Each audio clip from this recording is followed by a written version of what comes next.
अस्सलाम अलैकुम। चलें, आज होम्योपैथी की एक बहुत ही दिलचस्प दवा लेचिसिस की दुनिया में गौता लगाते हैं। आइए मिलकर इसकी शख्सियत, इसके माखिज़ और इसकी सबसे ख़ास अलामात को समझने की कोशिश करते हैं। तो शुरुआत करते हैं एक बड़े दिलचस्प सवाल से। क्या किसी दवा की भी अपनी कोई शख्सियत हो सकती है? होम्योपैथी में दवाओं को अक्सर एक किरदार या शख्सियत के तौर पर देखा जाता है और लैकिसिस इसकी एक बेहतरीन मिसाल है। डॉक्टर आदिल चमथानावाला ने क्या खूब कहा है कि मेहनत करना तो भूल जाएं, उनकी दिलचस्पी तो बस गपशप में होगी। ये एक जुमला ही लेचिसिस की शख्सियत की पूरी कहानी सुना देता है। ये हमें एक ऐसे शख्स से मिलवाता है जिसकी दिलचस्पी काम से ज्यादा बातों में होती है। तो चलें इस दवा की शख्सियत की गहराई में उतरते हैं, जिसे हम कह सकते हैं एक पुरजोश फनकार। ये एक ऐसा किरदार है जो तवज्जो का मरकज़ बनना चाहता है और अपनी तवानाई से दूसरों को मुतासिर करने का हुनर जानता है। अच्छा, तो लेकेसिस शख्सियत की बुनियाद कुछ खास चीज़ों पर है। एक तो ये कि ये लोग बहुत पुरजोश और मुकाबला करने वाले होते हैं, और हाँ, बातें करना तो इन्हें बेहद पसंद है। लेकिन इसके साथ साथ इनमें हसद और शक का अंसर भी पाया जाता है। इनकी एक खास ख्वाहिश होती है कि वो हमेशा दूसरों से बेहतर नजर आएं, उनसे एक कदम आगे रहें।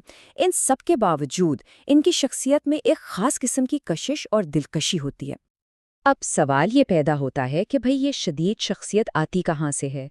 इस दवा की कहानी इसके माखज़ से जुड़ी है, जहर से जिंदगी तक का एक अजीब सफ़र।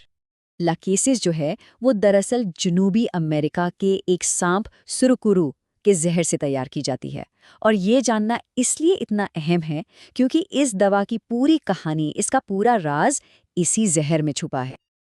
अब साइंस की ज़बान में बात करें तो इस सांप के जहर को हेमोटॉक्सिक कहा जाता है। इसका सीधा सा मतलब ये है कि ये जहर बराह रास्त खून पर असर करता है। ये नुक्ता इस दवा के जिस्मानी असरात को समझने के लिए बहुत अहम है।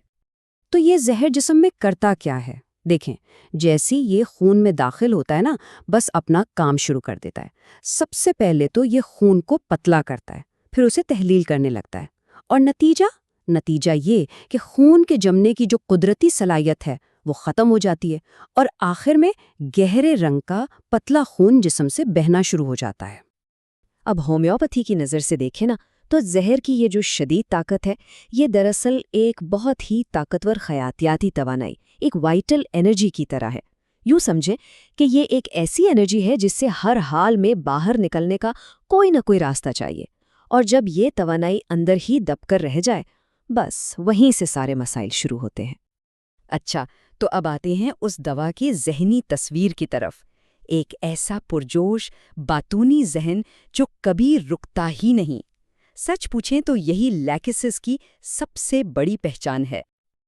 लेसिसिस शख्सियत का ज़हन बहुत तेज़ चलता है, मतलब हाजिर जवाब और ख्यालात तो जैसे बिजली की रफ्तार से बदलते हैं।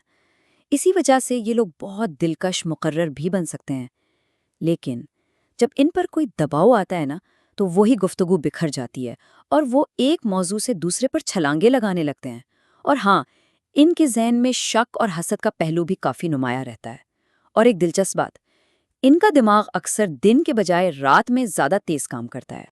डॉक्टर बनारस खान अवान का ये मवाजना तो लेकिसिस की इस बातूनी फितरत को बहुत ही खूबसूरती से वाज़े करता है। वो कहते हैं कि सिलिशिया में बामानी खामोशी होती है, जबकि लेकिसिस में बेमायनी अल्फाज, मतलब बोलते तो बहुत हैं लेकिन ज़रूरी नहीं कि हर बात का कोई गहरा मतलब भी हो। हसद, ये लैकिसिस की एक बहुत बड़ी अलामत है।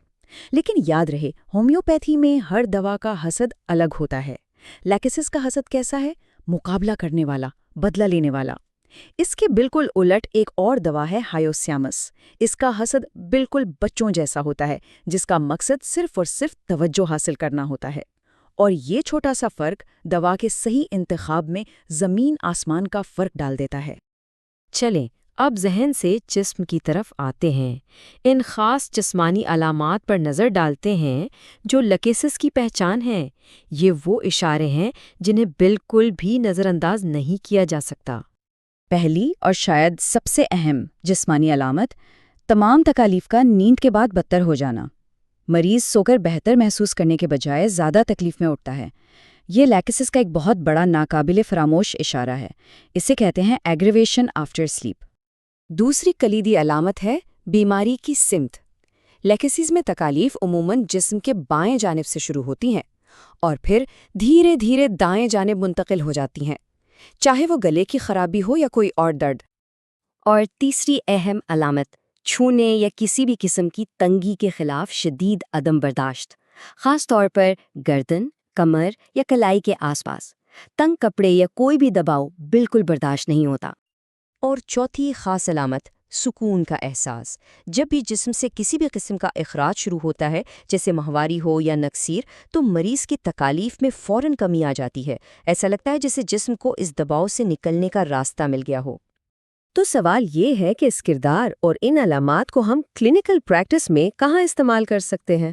چلیں اس کی کچھ مثالیں دیکھتے ہیں۔ تو یہ علامات ہمیں عملی طور پر کہاں نظر آتی ہیں؟ مثال کے طور پر مینوپاز کا وقت، جب گرمی کی لہریں اٹھتی ہیں اور تنگ کپڑے برداشت نہیں ہوتے، وہاں لیکسز ایک بہت اہم دوا ثابت ہوتی ہے۔ یا پھر گلے کا درد، خاص طور پر اگر یہ بائیں طرف ہو، اس کا رنگ جامنی ہو، وہاں یہ بہت کارآمد ہے۔ اسی طرح سیپٹک حالات میں جب جلد نیلی پڑ جائے اور خون پتلا بہنے لگے، یا پھر دل کی دھڑکن اور گھٹن کے مسائل میں، ان سب میں لیکسز کا کردار بہت اہم ہو سکتا ہے۔ تو اب ہم اپنے اس پورے تجزیے کے اختتام کی طرف بڑھ رہے ہیں۔ ان تمام ذہنی اور جسمانی علامات کو جو چیز آپس میں جوڑتی ہے نا، وہ مرکزی خیال ہے اخراج کی ضرورت۔ یہ اخراج کی ضرورت کا خیال ہمیں ہر سطح پر نظر آتا ہے۔ ذہنی طور پر دیکھیں تو مسلسل باتیں کرنا اسی توانائی کا اخراج ہے۔ جسمانی طور پر دیکھیں تو ماہواری جیسے اخراج سے سکون ملنا بھی یہی کہانی سناتا ہے۔ یہاں تک کہ بیماری میں جو گہرے رنگ کا خون بہتا ہے، وہ بھی اسی دبی ہوئی توانائی کے نکلنے کا ایک راستہ ہے۔ تو ہر چیز کا مرکز ایک ہی نقطہ ہے، اندرونی دباؤ کو باہر نکلنے کا راستہ چاہیے۔ اور یہ ہمیں اس آخری اور سوچنے پر مجبور کرنے والے سوال پر چھوڑ جاتا ہے کہ جب اس حیاتی توانائی کو باہر نکلنے کا کوئی راستہ نہ ملے تو پھر کیا ہوتا ہے؟ لیکسز کی پوری کہانی ہمیں یہی دکھاتی ہے کہ یہ توانائی جسم اور دماغ میں کس طرح تباہی مچا سکتی ہے، اور ساتھ ہی ہمیں توانائی کے صحت مند اخراج کی اہمیت بھی یاد دلاتی ہے۔